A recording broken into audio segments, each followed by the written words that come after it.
Vous écoutez Le Trèfle, le podcast francophone des Boston Celtics.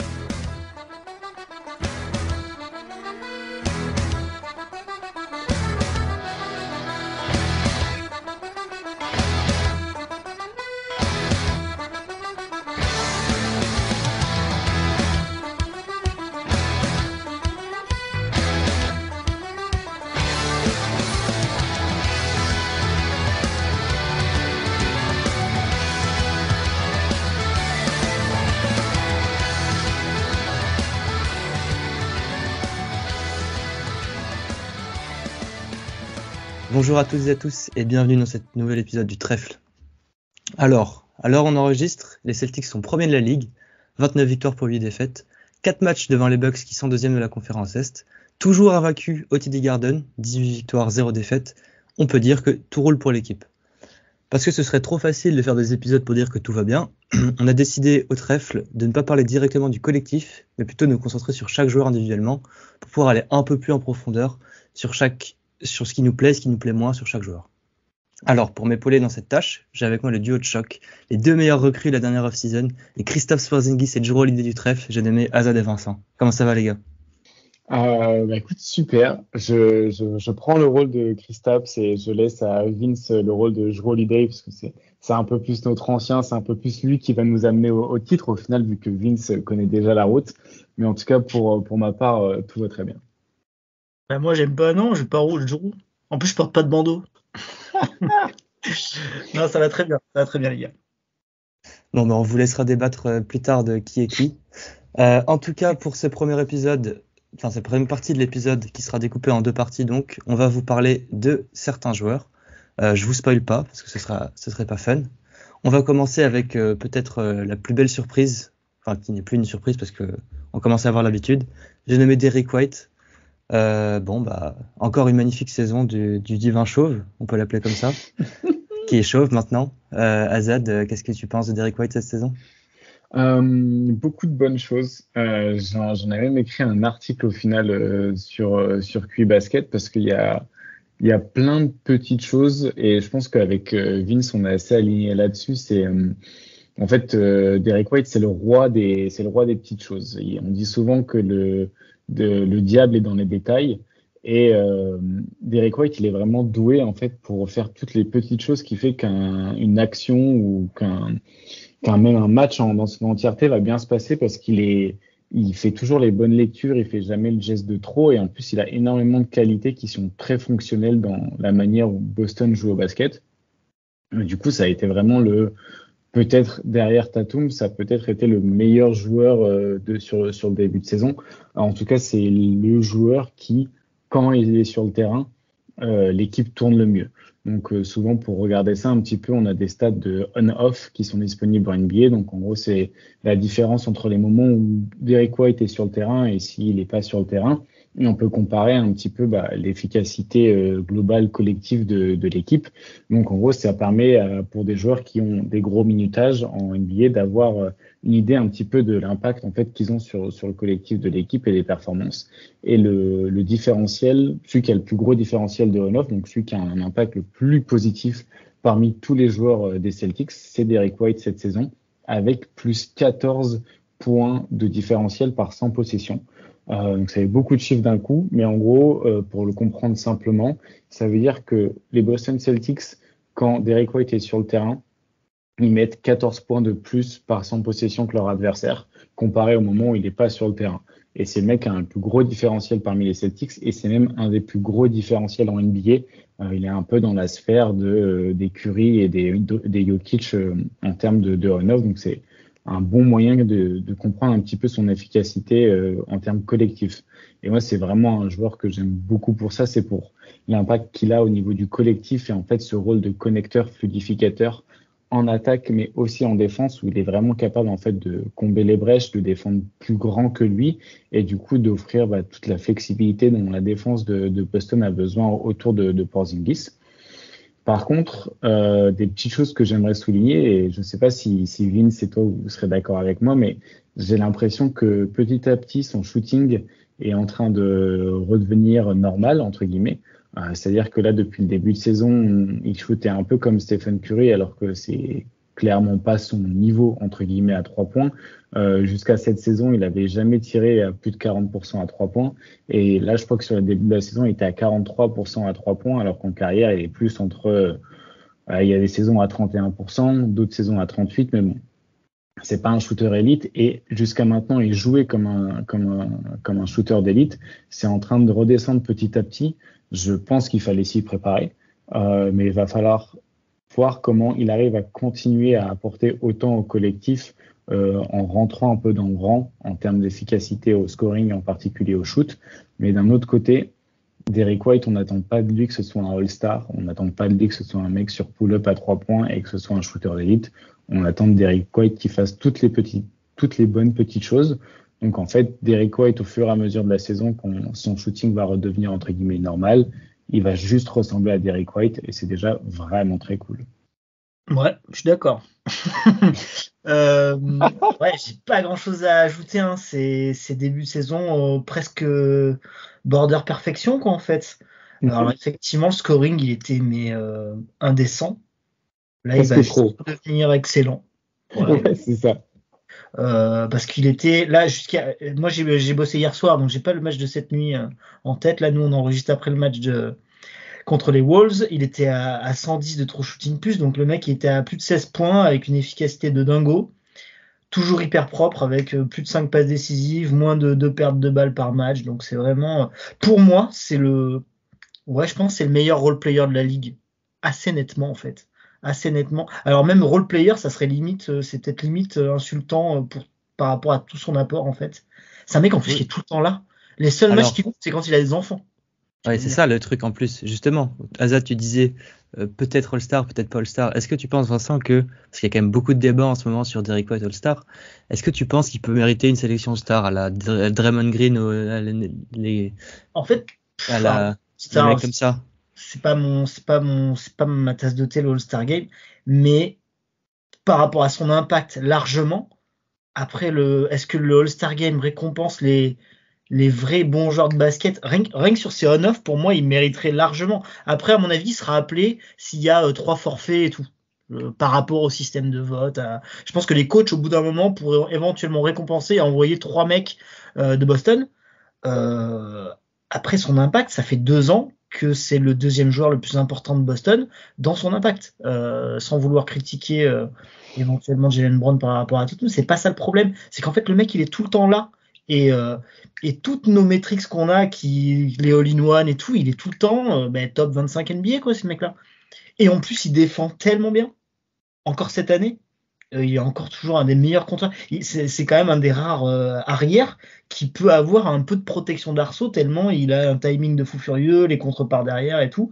Je le trouve vraiment un fan favorite, un chouchou vraiment excellent. Et en plus, on parle de fluidificateur et tout. Je trouve que quand il joue avec la seconde unique, quand il joue avec des cornets et tout, c'est un mec qui va pouvoir gérer un peu de pick and roll. En fait, ce que j'adore par-dessus tout, c'est que tous les soirs, on va lui confier une tâche qui peut être un peu différente, et tous les soirs, il est entre bon et excellent dans cette tâche-là, avec un rôle qui peut varier un peu, parce que des fois, il va avoir plus la balle, s'il y a un absent ou deux. Lui, il est tout le temps là, et il remplit le rôle. Très souvent, à minima, il est très bon. Et tu vois, même si le shooting, il redescend, c'est un mec qui apporte tellement de choses à côté. Voilà, le côté connecteur, la défense, de faire peu d'erreurs, que c'est un mec qui est toujours positif. C'est certainement pour ça que ces on-off, ils sont toujours exceptionnels, en fait. Enfin, depuis qu'il est chez nous, en tout cas. J'ai pas regardé avant. Donc vraiment role player parfait, quoi. C'est ce qu'on peut en dire. Donc personnellement, je pense fort à Romeo Langford et au swap 2028. Azad, je sais pas si tu as quelque chose à rajouter sur Derrick White. Ouais, je pense que même si son shooting, on veut pas en faire une trop grosse part de l'importance que ça peut avoir plus tard, je pense que dans des situations de play-off, il faudra vraiment qu'il soit en confiance avec son shooting, parce que c'est là où on avait eu un problème en 2022, où il était un peu ignoré justement sur son shoot parce qu'il n'était pas en confiance et qu'il les prenait pas, et ça nous avait un peu porté préjudice pendant les playoffs 2022, et alors qu'en 2023 il était beaucoup plus en confiance avec son shoot, et ça s'est vu dans l'optimisation du spacing. Là, cette saison, il tourne à 37% sur les pull-ups. Bon, ça va redescendre, c'est sûr et certain. Mais c'est son catch and shoot qui est à 43% sur plus de 4 tentatives. C'est une des meilleures marques de la NBA. Et s'il arrive par contre à garder son catch and shoot, c'est vraiment formidable. La capacité sur pull-up, ça va pas vraiment apporter parce que je pense pas qu'il en aura trop à prendre et ça va être plus à la marge. Donc s'il les met, tant mieux, mais s'il les met pas, ça fait partie du jeu. Les catch and shoot, s'il arrive à rester à une telle efficacité autour des 40%, ça peut être vraiment un game changer dans les minutes où en playoff, les équipes vont vouloir commencer à essayer un petit peu de trouver des parades à l'attaque de Boston en laissant des joueurs de côté ou en adaptant un petit peu ses schémas défensifs. S'ils peuvent pas laisser Derek White tout seul, ça va vraiment continuer à optimiser le spacing qui est vraiment formidable cette saison du côté des Celtics. Donc, faut pas sous-estimer l'importance de son shooting et à quel point en réalité ça fait qu'il est d'un role player parfait à un role player encore plus que parfait, voire élite, presque créateur tertiaire.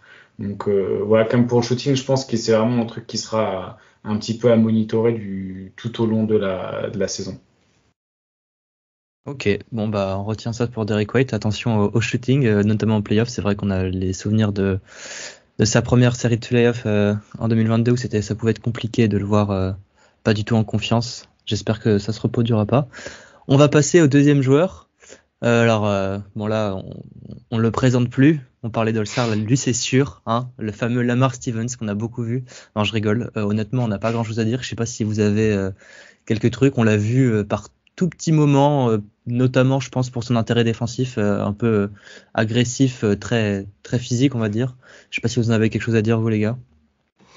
Je sais pas vraiment si j'ai quelque chose à dire sur sa saison à Boston, mais c'est vrai que le joueur théorique, dans l'idée, moi j'aimais beaucoup, comme partenaire un petit peu de short roll en fait en attaque déjà, même si c'est sa défense qui va le faire un petit peu le plus joué. Moi, ce que j'aime bien, c'est sa capacité en fait de jouer un petit peu plus grand aussi en attaque et en fait où il peut venir directement poser des écrans et apporter un petit peu de mouvement.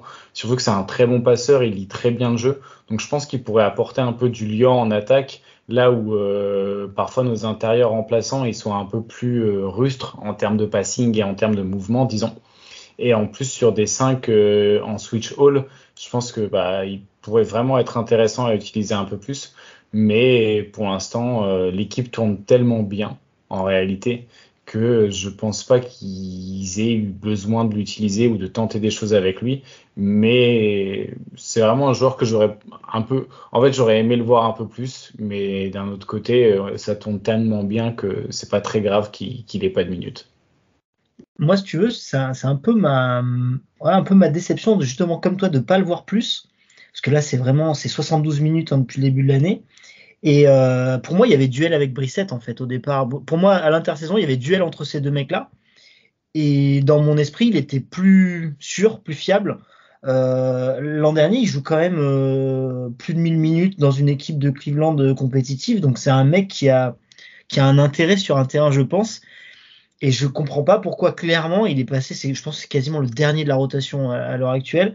Et j'imagine qu'à l'entraînement ou pendant le training camp, il a pas dû donner satisfaction, hein, parce que clairement Brissett a des bouts de match, a des bonnes minutes sur quand il y a des absents et tout, alors que lui vraiment rien du tout. Je pense que c'est vraiment à l'heure actuelle le dernier joueur de la rotation et je suis un peu déçu parce que je pensais qu'il était suffisamment bon. Spécialiste défensif, assez polyvalent pour se faire un bout de place à la Brissett entre guillemets, à la Brissett en ce qu'il est en train de faire, mais a priori c'est pas le cas. Moi je suis pas convaincu qu'on le voit beaucoup cette année. Oui, donc en fait concrètement on est en train de se plaindre que l'équipe est trop forte et que du coup on peut pas voir les joueurs de fin de banc. C'est ça que je comprends bien. Les mecs imblairables. Non mais c'est vrai que ce que tu dis c'est vrai Vincent. J'ai l'impression que même en garbage time au final on le voit très peu.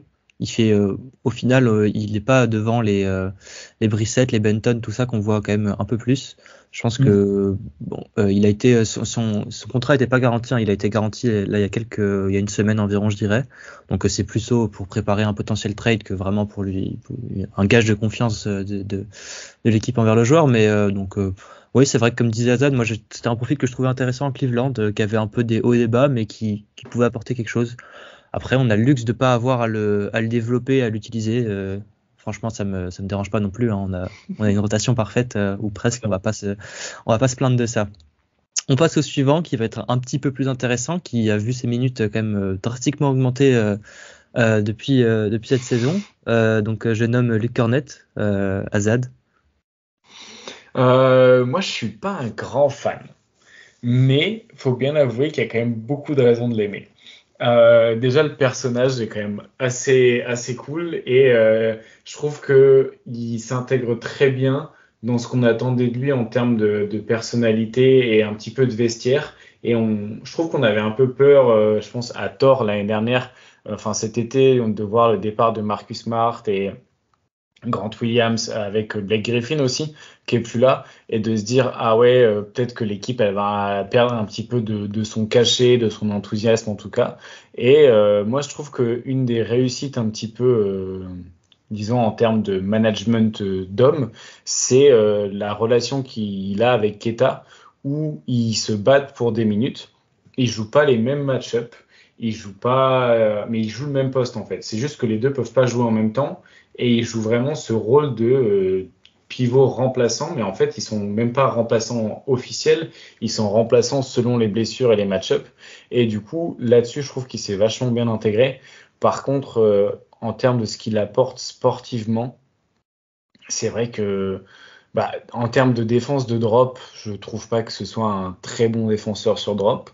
Je suis pas un immense fan de sa protection de cercle. Enfin, pour moi, elle est pas impressionnante. Mais d'un autre côté, il handicape pas l'équipe. Il permet en plus un petit peu, du coup, d'utiliser. C'est un bon screener quand même. Donc, il permet d'être utilisé quand même un peu en créant du lien dans l'attaque sans avoir à toucher le ballon. Il sait aller chercher ses rebonds au bon moment, aux bons endroits. Et en plus, il a un tout petit shoot, mais il l'utilisait quand même beaucoup à 3 points à son époque de New York, par exemple. C'est assez drôle sur ses premières saisons à New York, 2 tiers de ses tirs venaient du 3 points. C'était une sorte de Luke Kornet. Et alors que maintenant, plus du tout. Maintenant, c'est 92% de ses tirs qui viennent du cercle. Donc vraiment, il est plus du tout utilisé pour son tir. C'est un des joueurs les plus efficaces de la NBA cette saison, mais en même temps, les volumes sont faméliques. Mais je suis pas fan. Je sais pas exactement s'ils pourront le faire jouer en play-off. Mais en tout cas, pour une rotation de saison régulière en complément, qui en plus c'est être utilisé que quand on a besoin de lui selon les match-up et qui quand il joue il le joue à fond. Bon c'est pas si mal, mais clairement j'aimerais bien peut-être qu'on développe un peu plus les minutes de Keita et que quitte à avoir au moins un joueur en développement, peut-être plus à appuyer là-dessus. J'espère qu'il va pas boucher le développement de Keita, même s'il n'y a pas énormément à développer non plus. Mais voilà un petit peu mon ressenti sur Luke Kornet. Moi, je suis un grand fan. Moi, je suis un très grand fan du personnage, t'en as parlé, mais non, je suis un grand fan. Moi, Kornet, pour moi, c'est le 3e pivot. Pour moi, il est devant Keita. Parce que Keita, quand il a joué, c'est quand il était blessé. Donc, en fait, dans les faits, je pense que Mazzulla, il a confiance en Kornet. Ça s'est développé depuis l'année dernière. Parce qu'il sait ce qu'il apporte. Je le trouve assez régulier dans ses performances. Alors moi aussi, je vais pas réinventer Kornet. Je trouve que quand il défend, des fois, il finit derrière le panier, ce qui est quand même pas pratique. Des fois, il est parti si bas, quoi. C'est bon, bref. Mais je trouve qu'il y a tout le temps une vraie intelligence de jeu, notamment en attaque et tout. Ça roule. Plutôt très combatif au rebond. À une époque, je pense les premières minutes que je l'avais vu jouer avec nous, je le trouvais tellement soft au rebond et tout. J'avais l'impression qu'il avait des mains de beurre, qu'il n'arrivait pas à attraper la balle. Je trouve que vraiment, il est devenu sûr, limité, mais sûr. Et t'en as parlé, mais moi je faisais partie de ceux pendant le podcast cet été, j'avais cette peur de ce côté un peu rigolo qu'avec Grant Williams du vestiaire. Le mec est hyper sain, on sent qu'il est juste content d'être là, qu'il a l'air d'avoir une bonne relation mais avec tout le monde. L'autre jour, la petite séquence avec le Haïti. Mais franchement, on est dans un moment du match où on mène de 5 points sur un gros match et tout, on n'a pas mis un lancer franc. Le mec, je trouve que, et d'une, ça me fait rire. Et de deux, je me dis, mais je sais pas, il a chauffé les gars, et enfin, je sais pas. Je pense l'année dernière, il avait déjà eu des petites sorties comme ça, où je sais pas, il avait fait l'oiseau, je sais plus quoi. Enfin, ouais. Le mec a l'air d'avoir une personnalité loin d'être bête. Parce que même dans son jeu, on sent que le mec fait pas n'importe quoi. Oui, il va pas vite, mais il est grand. Je pense qu'il apprend au fur et à mesure des années à utiliser sa taille, sa carcasse, et franchement, troisième pivot, au minimum, au salaire minimum, ben, est-ce qu'il y a beaucoup dans la ligue des mecs qui sont bien meilleurs que Cornet dans ce poste-là, dans ce registre-là? Je suis pas convaincu. Franchement, je pense qu'il y a plein d'équipes qui rêveraient d'avoir Cornet qui aimeraient avoir Cornet en troisième pivot comme ça. Donc vraiment, en fait, moi aujourd'hui, j'ai souvent parlé de quel est le rôle du mec qu'on parle, parce que forcément, je vais toujours juger le mec par rapport à ce qu'on attend de lui en début de saison. Et Cornet, de toute manière, on n'attendait pas monts et merveilles, mais les minutes qu'il donne, elles sont rarement catastrophiques. Voilà. Ok, je suis plutôt d'accord avec Vincent, et j'irais même jusqu'à dire en fait que dans la situation où par exemple Horford se blesse en playoff, je pense pas que ce soit une catastrophe, parce que là on a Keita, on n'en parlera pas aujourd'hui, on en parlera la prochaine fois. On a Keita et Cornet, et je trouve que bon, c'est pas Horford, ils ont pas le même jeu et tout, mais ce sera pas catastrophique dans le sens où c'est pas ça qui va déterminer si on gagne le titre ou non. Et donc à ce moment-là, notre troisième et quatrième pivot, on puisse lui faire confiance comme ça. Je trouve qu'il s'entend, comme tu dis Vincent, très bien avec les gars. Je trouve qu'il y a une bonne synergie avec Etam, il joue pas mal avec lui avec la seconde unit.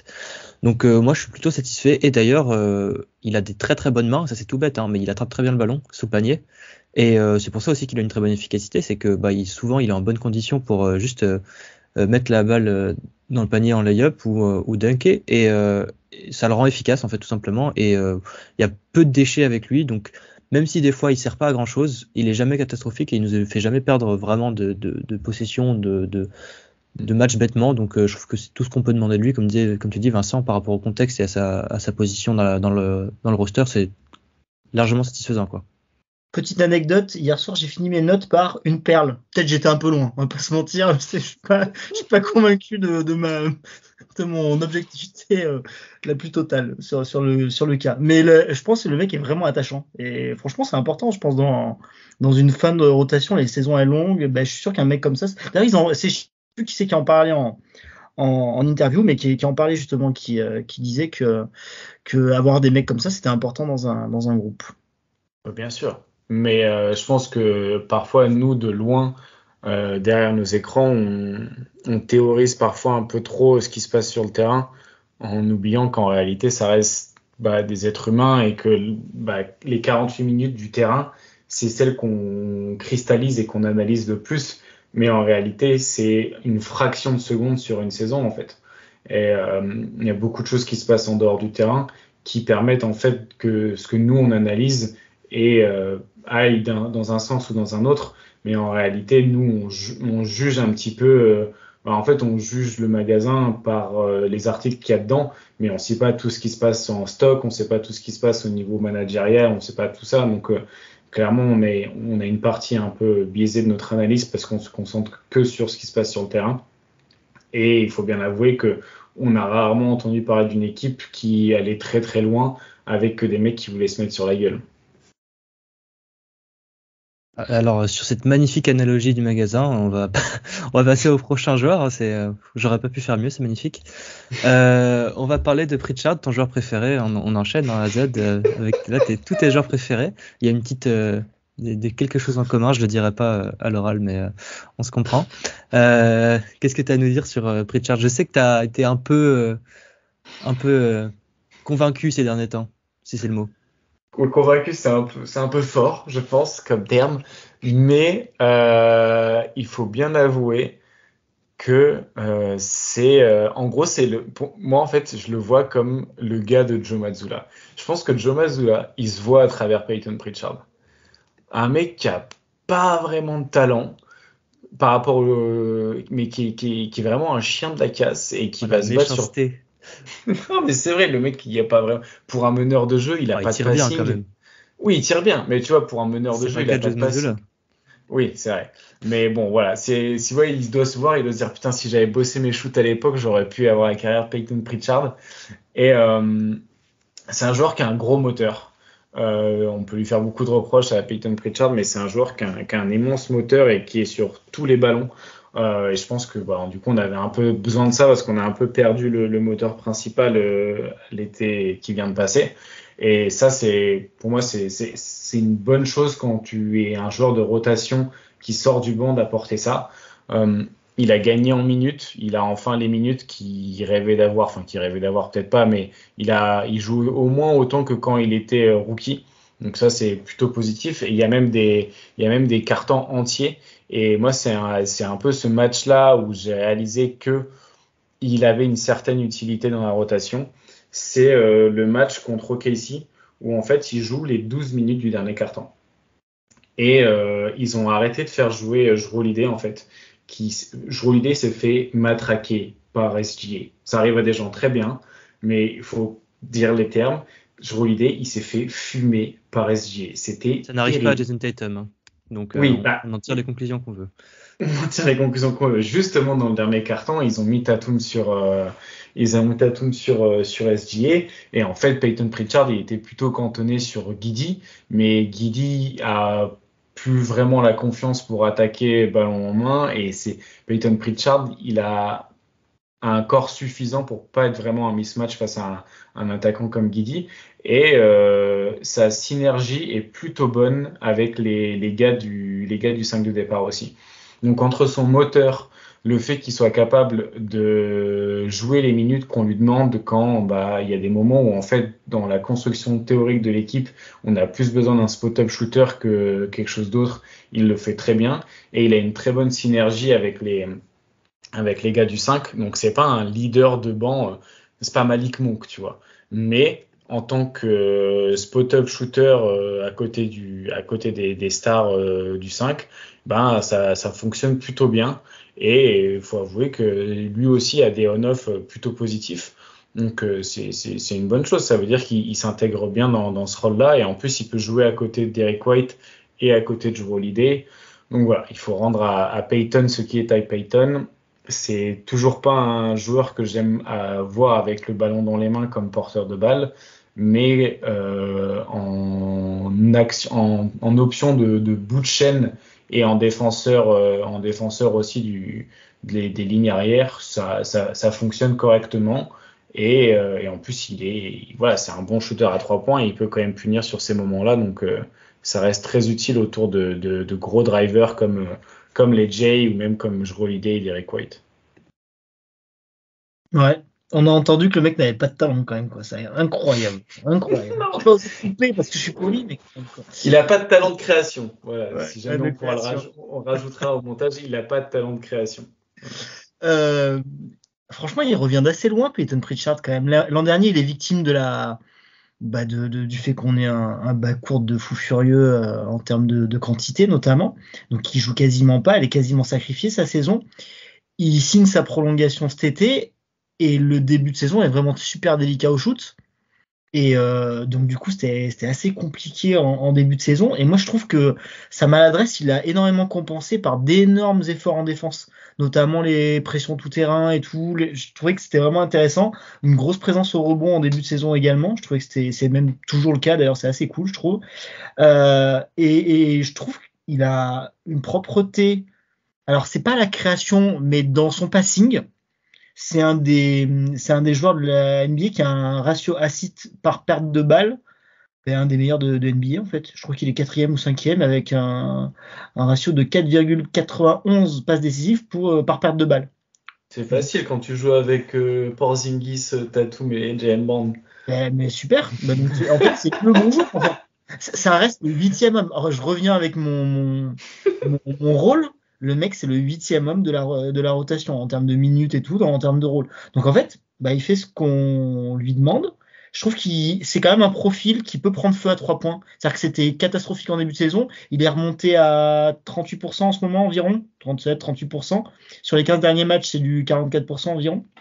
Donc c'est quand même un mec qui peut avoir un profil à un moment un peu dynamiteur, un peu qui va enchaîner 3 gros 3 points et tout. Donc c'est quand même quelqu'un qui peut servir.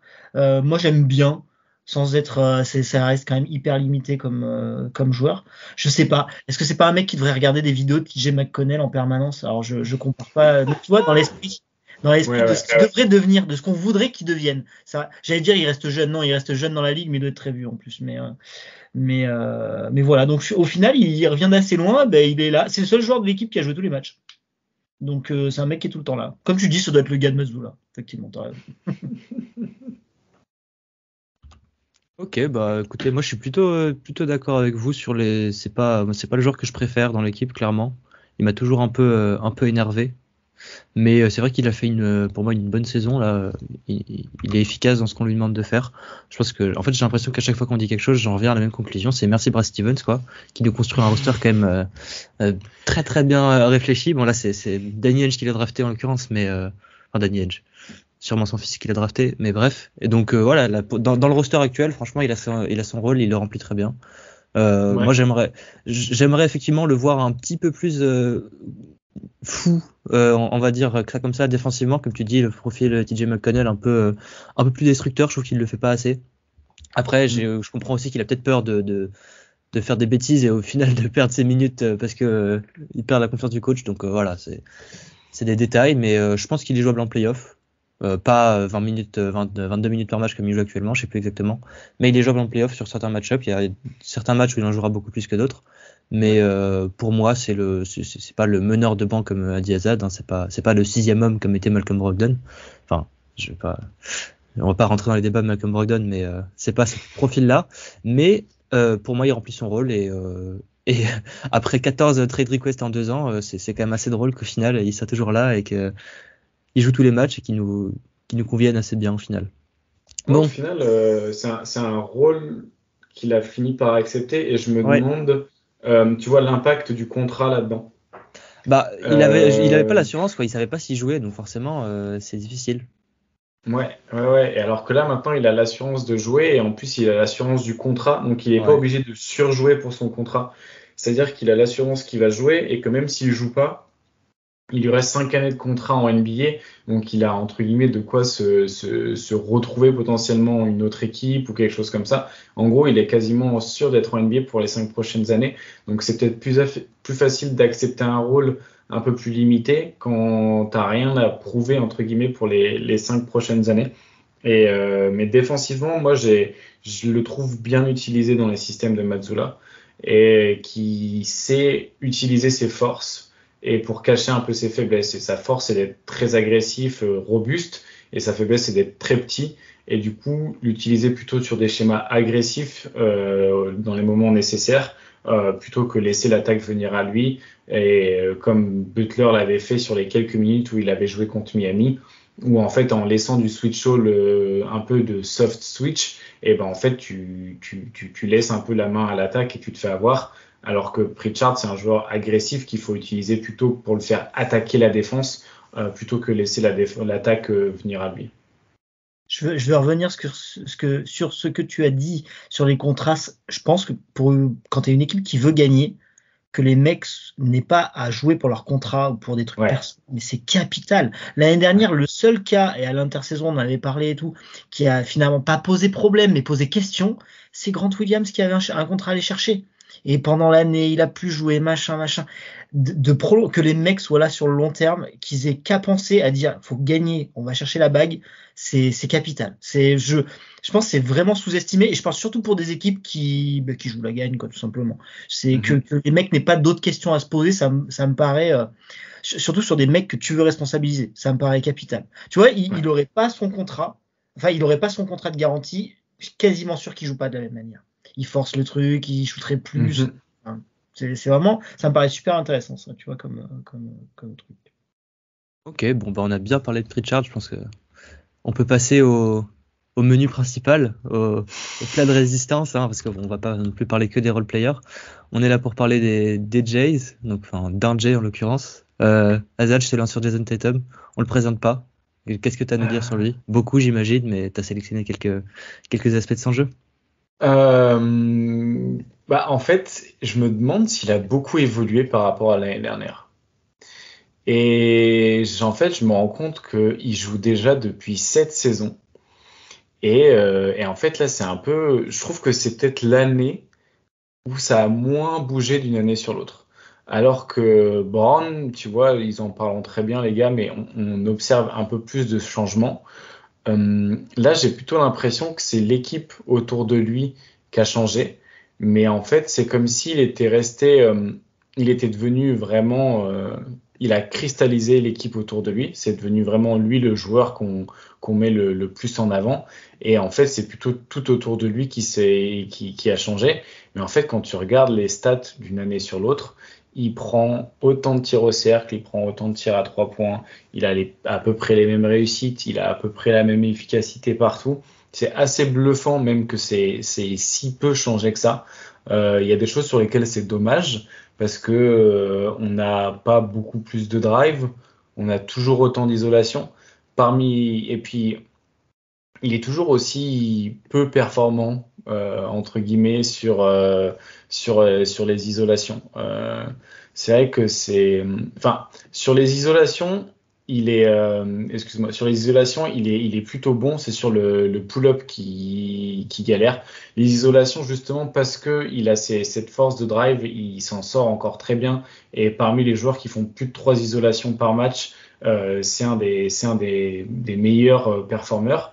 Mais là où, par contre, il y a toujours du mal un petit peu, et on n'a toujours pas réglé ce problème, et c'est un peu le problème de la carrière Tatum, c'est le pull-up. En 2020, il avait un peu ouvert ce truc-là en fait, c'est un joueur de pull-up à 3 points, et quand tu es un joueur de pull-up à 3 points, c'est comme si tu ouvrais un petit peu la boîte de Pandore des possibilités en attaque. Et en réalité, il a toujours du mal à maintenir un peu l'efficacité qu'il avait eu les années de bulle et les années sans public. Et là, cette année, je crois qu'il était aux alentours des 29% pendant un moment à 3 points sur le pull-up. Là, il est passé à 33%, donc c'est pas mal. Mais en fait, il en prend 6 par match des pull-ups, donc c'est énorme. Il prend seulement 2,5 catch and shoot par match pour 6 pull-ups par match, donc c'est vraiment une grosse part de son jeu. Et quand ça se casse la gueule niveau efficacité, ça se ressent directement dans les stats et dans les résultats de l'équipe. S'il y a un gros changement à souligner, c'est son utilisation au post-up, à la finition et à la création. Donc en fait, le post-up, c'est un outil de finition pour punir des mismatchs, par exemple, ou pour tout simplement des joueurs qui sont à l'aise sur cette zone de tir qui est le short mid ou le mid-distance de haut panier. Et Tatum est le 3e joueur le plus efficace de la NBA sur les joueurs qui prennent plus de 2 possessions par match sur post-up. Il est derrière Kristaps Porzingis, qui est le premier, et Karl Anthony Towns, mais il est plus efficace que Joel Embiid, qu'en prend 2 fois plus, mais il est plus efficace que Joel Embiid là-dessus, plus efficace que DeMar DeRozan, qui est aussi un arrière qui utilise ça pas mal, qu'un Siakam, qu'un Randle. C'est vraiment élite. Il a 1,2 points par possession sur post-up. C'est vraiment très très bon. Et en plus de la finition sur post-up, il est très bon à la création sur post-up. En fait, le post-up, c'est un moyen de générer de l'attaque parce que tu vas souvent attirer un deuxième défenseur. Et vu que Tatum, il a énormément progressé sur la défense, enfin sur l'attaque quand il subit une prise à 2, et c'est un bon moyen de générer, en fait, d'utiliser son playmaking via du post-up. Donc c'est un petit peu la différence principale que je verrai cette saison, mais j'en vois pas beaucoup d'autres, et je sais pas si Vince lui en avait vu. J'étais en train de vous envoyer mes notes, j'ai exactement tout pareil. Poste à plus de 2 possessions ISO, plus de 3 possessions et tout. Donc c'est assez marrant comme il est assez facile à lire, Tatum finalement. On a quand même les yeux sur lui depuis un petit paquet d'années maintenant. Et ce qui me frustre un petit peu, c'est que franchement le mec est excellent, le mec est tout le temps là, le mec défend fort, a un discours que j'adore. À base de moi les distinctions individuelles j'en ai eu, c'est bon, maintenant ce que je veux c'est ramener une bague et tout. Mais le problème c'est que théoriquement il est pour une équipe qui veut jouer le titre, c'est celui qui doit nous y amener. C'est le fameux top 5 NBA, top 7 NBA, top 10 NBA. Et qu'on a cette sensation que, il est pas tout à fait, il doit être 6, 7, 8, 9. Et en fait, c'est la petite frustration. Je me dis, le mec peut-être que là, il est peut-être un premier plafond, qui est déjà exceptionnel. Mais effectivement, comme tu disais, le fameux pull-up, là, pour l'instant, qui est à 32, enfin, un peu moins de 33%, alors qu'il est monstrueux en catch and shoot. Donc, j'aimerais bien, moi, personnellement, un petit rééquilibrage. Parce qu'en plus, ce mec-là a un profil de superstar, de super two-way player. Ouais. Bon partout, excellent partout. Il est pas top 2 NBA dans une catégorie, j'ai envie de dire. Mis à part le fait d'être top 5 dans plein de catégories. C'est un peu bizarre ce que je dis, mais c'est voilà. Et donc c'est pas un génie de la passe. Il évolue pas énormément en playmaking, mais je pense qu'on lui demande pas trop en fait là en ce moment. Voilà. Et donc du coup, surtout sa qualité principale, ça devrait être le scoring. Et le problème, c'est qu'il y est très bon, mais pas du tout au niveau d'un Durant par exemple, avec qui on l'a comparé. Donc c'est vrai que c'est assez frustrant parce qu'on se dit, le mec franchement il fait tout bien. Je pense qu'il est au top de ce qu'il peut faire en termes de travail, d'investissement et tout. Mais on ne sait pas si ça va suffire en fait. C'est ça qui nous frustre un petit peu en fait, parce que moi j'ai rien à lui reprocher, mais je constate quand même un plafond. C'est horrible de dire ça. Le mec, c'est un des meilleurs joueurs de la planète depuis des années. Mais voilà, on se dit, je sais pas, en ce moment, je vois Shai Gilgeous-Alexander qui a l'air inarrêtable en allant sur du mid-range ou au panier, ou qui est excellent pour aller chercher des lancers francs et tout. Tatum, mais très bon partout, excellent partout. Il est élite nulle part. Enfin, élite. Il n'est pas ultra élite dans un domaine. Donc, j'espère que ce côté polyvalent suffira à nous amener au titre. Mais il y a cette petite frustration, des choix notamment. Et vraiment, les pull-up à 3 points, un petit peu moins. Plus de drive. Là, cette année, l'année dernière, il était à 11,2 drives par match. On est passé à 8,6. C'est un des trucs, c'est un peu frustrant qu'il y en ait moins, sachant qu'il y est extrêmement efficace en plus sur drive. Son efficacité, elle est vraiment excellente. Donc pourquoi pas plus? En plus, ça fait tomber des fautes, ça fait aller chercher des lancers francs. Donc voilà. Et donc c'est un peu bizarre en fait mon sentiment sur Tatum. En fait, le mec, j'ai rien à lui reprocher, mais je me demande si ça va suffire ce qu'il est pour ce que nous on veut. Ouais, mais je suis d'accord. Il y a peut-être un petit truc qu'on peut lui reprocher, c'est sa manière de jouer le pick and roll. Qui est vraiment en tout cas au scoring, parmi les pires joueurs quand on joue autant. Sur pick and roll, il est parmi les joueurs qui ont joué plus de 6 par match en tant que porteur de balle. Comme mec moins efficace que lui, il y a seulement Scoot Anderson, Anfernee Simons et Banchero. Sinon, tout le reste de la ligue qui joue plus de 6 pick and roll par match comme porteur de balle est plus efficace que Tatum. Quand tu vois le spacing dans lequel il opère, et les screeners qu'il peut avoir, c'est un peu dommage. Donc bon, là-dessus, c'est peut-être un truc qu'on pourrait lui reprocher. Mais sinon, moi, ce que j'aime quand même beaucoup, et ce qui fait qu'il a été dans des équipes qui gagnent autant en playoff, c'est que il est quand même capable de s'adapter à différents schémas défensifs. Et c'est vrai que c'est quand même rare d'avoir un joueur qui peut, avec un tel volume, quand même jouer off-ball, de jouer le porteur d'écran ou parfois d'attendre dans un corner pour finalement aller au cut. Et je pense que c'est pas si grave que ça, que ce soit pas un top 5 NBA. Et en fait, souvent on dit que il faut un top 5 NBA pour gagner un titre dans la grande ligue. Peut-être que l'équipe de Boston, le collectif de Boston cette année, comme l'année dernière et en 2022 même, je pense que les collectifs sont tellement bons qu'un top 10 suffit. Si forcément la balle tombe du bon côté. Mais l'année dernière, Tatum, il n'est pas top 5 de la ligue non plus. Et on passe à le fait qu'il ne se tord pas la cheville, peut-être de gagner le Game 7 contre Miami. La saison d'avant, si Curry il prend pas feu et que nous, on se met à un petit peu être au bout du rouleau parce qu'on a enchaîné trop de Game 7, potentiellement, en fait, Tatum, il a déjà joué 2 finales et il en a gagné une sans jamais avoir été un top 5. Parce qu'en réalité, les gens auraient potentiellement changé d'avis et lui auraient décerné l'étiquette de top 5 NBA parce qu'il aurait gagné le titre, mais c'est se baser sur des résultats collectifs alors que le joueur est concrètement le même. C'est pas parce que tu gagnes un match NBA un titre NBA que tu deviens un winner. Ça, déjà, c'est un terme qui est un peu bizarre. Et le truc, c'est qu'il est peut-être pas top 5 NBA, mais les effectifs des Celtics depuis 5 ans, enfin depuis 3 ans, je veux dire, ils n'ont pas vraiment besoin d'un top 5 NBA pour aller jusqu'où ils vont. Et ils sont passés quand même plusieurs fois pas loin du titre sans avoir ce joueur-là. Donc pour moi, c'est pas très grave qu'il soit pas top 5 NBA parce il est tellement fonctionnel dans cette équipe qui allie beaucoup de talents offensifs et défensifs. Et ce qui fait sa force, c'est surtout qu'il est très modulable, on-ball, off-ball, sur plein de différents systèmes en attaque comme en défense. Et c'est ça pour moi qui fait sa force. Donc je suis pas trop inquiet. J'ai juste pas envie qu'il se blesse parce qu'il joue encore plus de 36 minutes par match cette saison, comme l'année dernière. Et ça commence à faire beaucoup de minutes mis sur ses grosses épaules. Ouais. Ok, bah, vas-y, Vincent, pardon. Ouais, non, juste pour, parce que j'ai dit un peu des choses négatives, mais par contre, je suis ravi d'avoir un mec comme ça en leader. Je le trouve vraiment, par contre, sur une vraie évolution de l'homme, je pense, et de savoir ce qu'il veut et de ce qu'il transmet, je trouve que c'est vraiment cool à voir. Par contre, autant le basketteur, je pense que bah voilà, on a pas sa version finale, mais on a une version quand même bien accomplie quand même du joueur. L'homme est vraiment en train de grandir et franchement, il n'y a pas de frasque. Le mec t'as envie de le suivre, quoi, vraiment, au niveau de l'exemplarité sur le terrain. Le fait qu'il veuille tout le temps jouer, parce que c'est une vraie volonté de sa part, enfin, tu vois, déjà, ça dénote de certaines choses, quand même, je trouve. Donc, c'est assez cool de ce point de vue. Humainement, je pense que c'est assez cool de l'avoir en leader.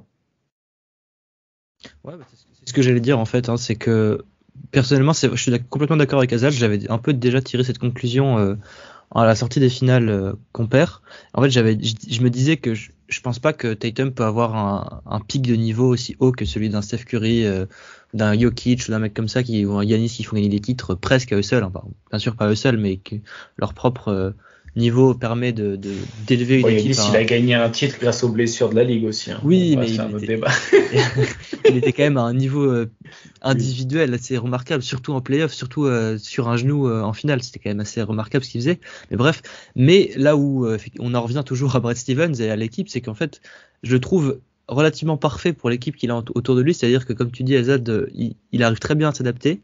Il arrive très bien à prendre le relais entre les matchs où il est complètement facilitateur, c'est-à-dire que bon, bien sûr, il prend ses tirs et tout ça, mais il arrive à prendre un peu du recul. Et les matchs comme hier contre les Wolves, on a besoin de lui qu'il soit agressif, qu'il soit scoring, qu'il soit aussi important en défense sur les meilleurs joueurs.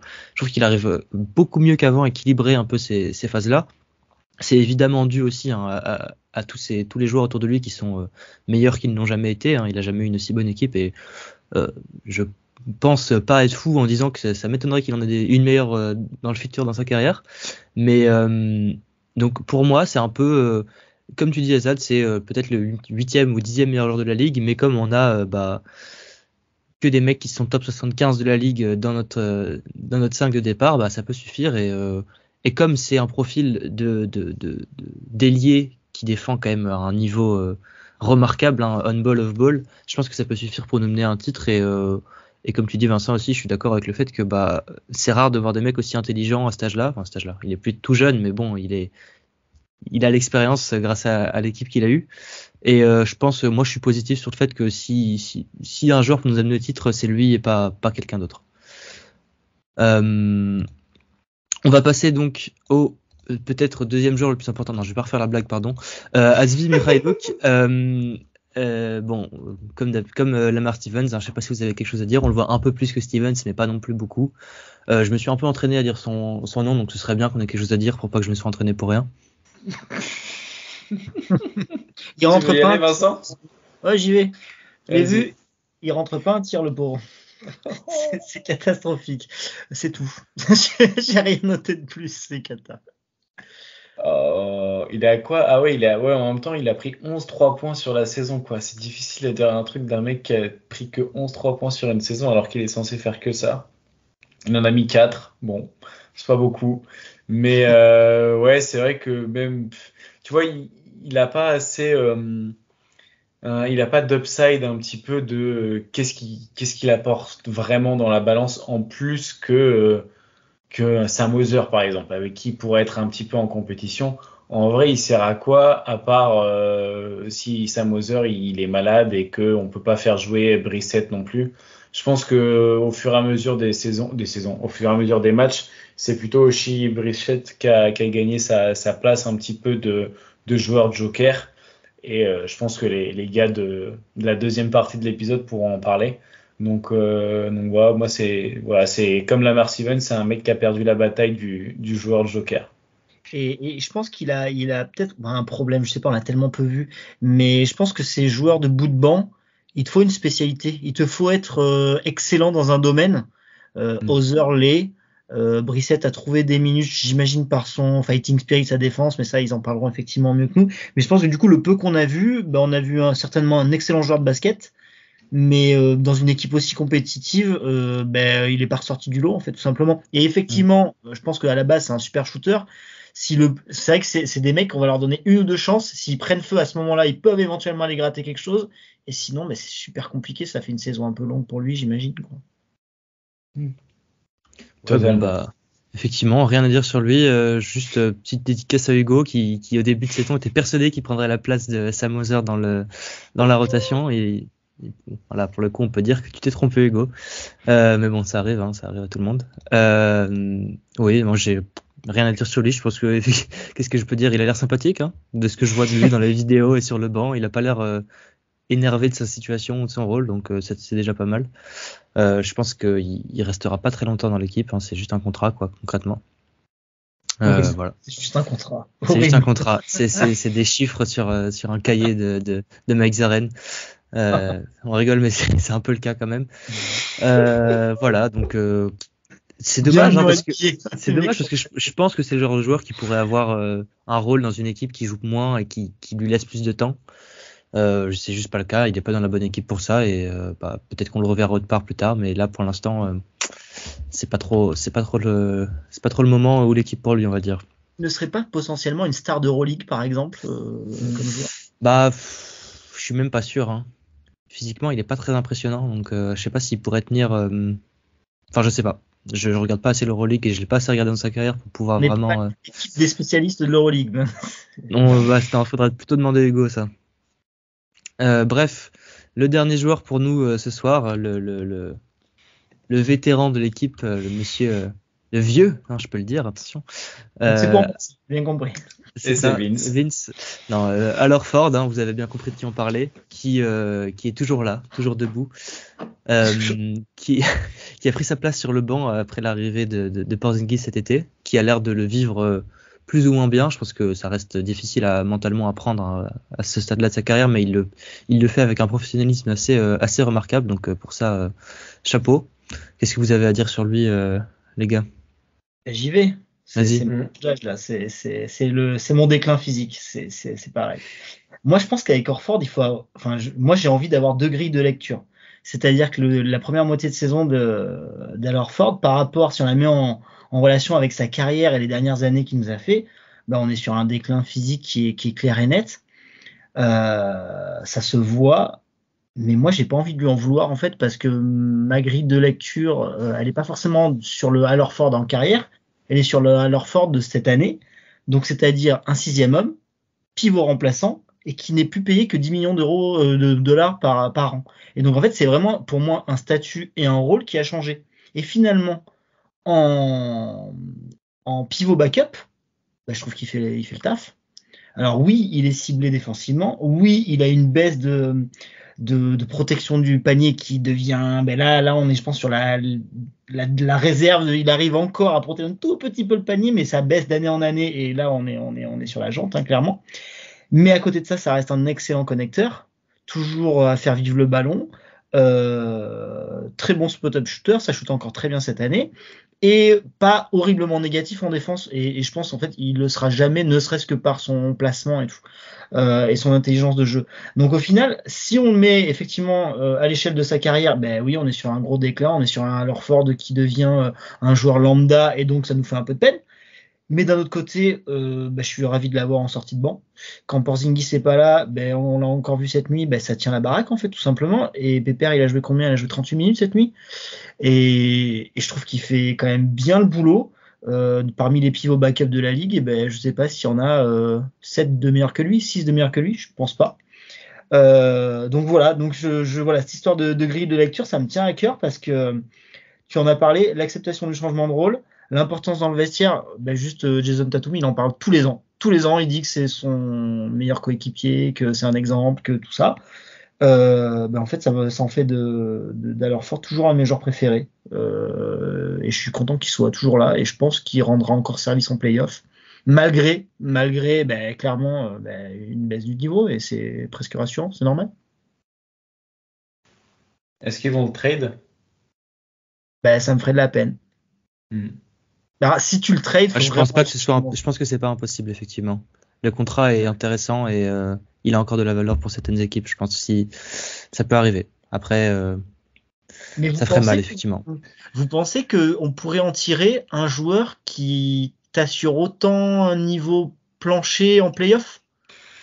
Au shooting pour le 5-out, tu trouveras pas bien meilleur que lui. Sur le côté connecteur et tout, il a encore, enfin vraiment, ça fait vivre le ballon, quoi. Je veux dire, quand Horford est sur le terrain, il se passe pas de mauvaises choses dans l'attaque. Bah, poste pour poste, quasiment même salaire, j'aurais dit Wendell Carter Jr. Je crois qu'il gagne pas beaucoup plus que notre ami Horford. Ouais. Mais bon, maintenant qu'ils sont entre guillemets compétitifs chez nos amis d'Orlando, ça va être un peu plus compliqué d'arriver à négocier ça. Sinon, non, pas forcément dans le même rôle. Hein. C'est sûr que ce serait assez difficile, mais en fait, je suis vraiment plus convaincu de ses capacités défensives et j'ai vraiment peur qu'il soit attaqué sur beaucoup de switch. Déjà l'année dernière, ça avait été vachement problématique contre les Hawks où il avait été vraiment attaqué de manière constante par nos amis les Trae Young et Dejounte Murray. Mais d'un autre côté, je me dis au final, c'est pas très très grave parce qu'il va pas jouer les fins de match. Ou alors seulement quand on aura besoin et qu'il sera pas attaquable. Donc c'est vrai que en 6e homme, c'est moins grave, mais il y a quand même un sacré déclin cette saison comparé à l'année dernière. Je trouve que ça se voit vraiment beaucoup. Et ça va qu'en attaque, pour l'instant, il rentre ses tirs. J'espère qu'il n'aura pas le même coup de froid qu'il a eu en playoff l'année dernière pendant les playoffs cette année. Mais bon, ça reste quand même un très bon connecteur, comme tu l'as dit. Vraiment, le ballon vit quand il est sur le terrain et tu peux lui passer la balle. Tu sais qu'il se passera quelque chose de bien. C'est pas un mec qui va arrêter le flot de l'attaque. Au contraire, il va soit optimiser les décalages, soit il va pouvoir finir. Puis la valeur dans le vestiaire. Je sais pas à quel point Stevens serait capable de trader celui que Tatum a encore appelé la semaine dernière le meilleur coéquipier qu'il a eu de sa carrière. Ouais, effectivement, j'ai du mal à y croire. Enfin, je veux dire, j'ai du mal à trouver le profil qui ferait qu'on pourrait appuyer sur le bouton de trade. C'est juste que en termes de contrat, c'est le seul en fait qui me paraît échangeable pour avoir un mec un contrat à peu près moyen tiers, on va dire. Voilà, je pense que vous avez tout dit. Moi, juste pour Al Horford, effectivement, je pense qu'on devrait un peu le mettre au frigo, c'est-à-dire les garder pour les match-ups défensifs qu'il a l'air d'aimer, hein, donc Embiid et Giannis, hein, c'est pas rien. Donc, écoute, s'il veut tout donner sur ces matchs-là et ces séries de playoffs-là et un peu se reposer avant, hein, c'est vrai que j'ai pas forcément envie de le voir jouer en switch all contre les Hawks de Trae Young au premier tour. Oh, ça m'a pas fait plaisir l'année dernière. Je sais que ça va pas me faire plaisir cette année. Ouais. Si on peut éviter ça, voilà. Après, vous en parlez, et l'année dernière, il avait quand même surtout un rôle très différent. C'était le pivot titulaire, quoi. Donc c'était le mec qui devait jouer 35 minutes, 36 minutes en playoff. Là, théoriquement, il va moins jouer contre les fameux Trae Young et tout. Il sera surtout, à mon avis, sur les minutes où justement des guards comme ça sont pas sur le terrain, quoi. Enfin, moins sur le terrain. Donc vraiment, j'ai vraiment ce côté où, là, cette année, je pense qu'il a dû baisser ses minutes jouées par match de 5, 6, 7, 8 dans ces eaux-là, peut-être. Donc, on est vraiment sur un autre rôle. Et cette fiabilité, toujours pareil, pour une équipe qui joue le titre, la fiabilité d'un Horford, pour moi, on aura du mal à la retrouver par trade. En fait, je pense pas qu'on ait un mec plus fiable. On aura peut-être un mec meilleur, mais est-ce que moi, quand il est sur le terrain, j'ai pas horriblement peur. Alors peut-être sur des séries de playoffs, je changerais peut-être de discours, mais tout là, Porzingis rate un nombre de matchs certains, on va le dire, et j'ai rarement peur de ce qui se passe en fait.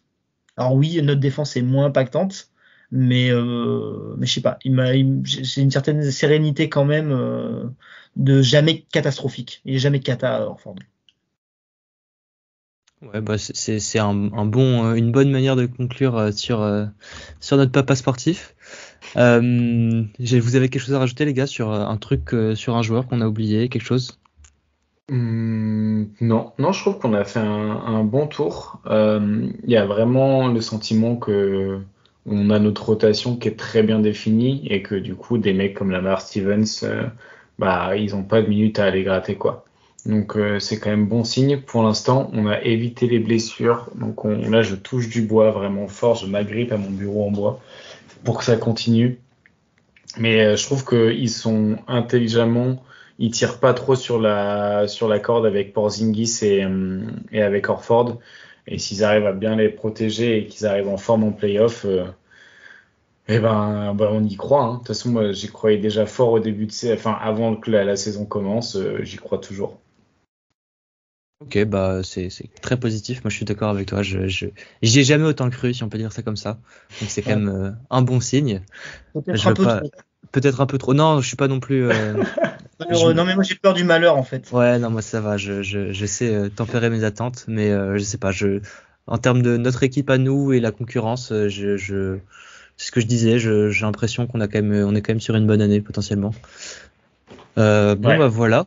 Hein, on peut s'arrêter là. Merci à tous et toutes de nous avoir écoutés ce soir. Enfin, ce soir, on est le soir, mais je sais pas quand vous écoutez ça. Surtout, restez bien branchés parce que l'épisode 2 arrivera incessamment sous peu. Vous pourrez entendre un autre trio composé de Hugo, Titouan et Johan. Et vous pourrez notamment entendre un magnifique segment de Hugo sur Jaylen Brown qui va peut-être vous surprendre. Hein, attention, on ne sait pas à quoi s'attendre. On va pas trop vous spoiler, mais ça risque d'être plaisant à écouter. Voilà, et surtout, donc vous faites le calcul, tous les joueurs dont on n'a pas parlé, ils seront abordés plus ou moins longuement sur le prochain épisode. Donc sur ce, merci les gars. Merci les gars, salut. Merci à toi. Et puis on se dit à bientôt pour un nouvel épisode du coup. Salut. Ciao.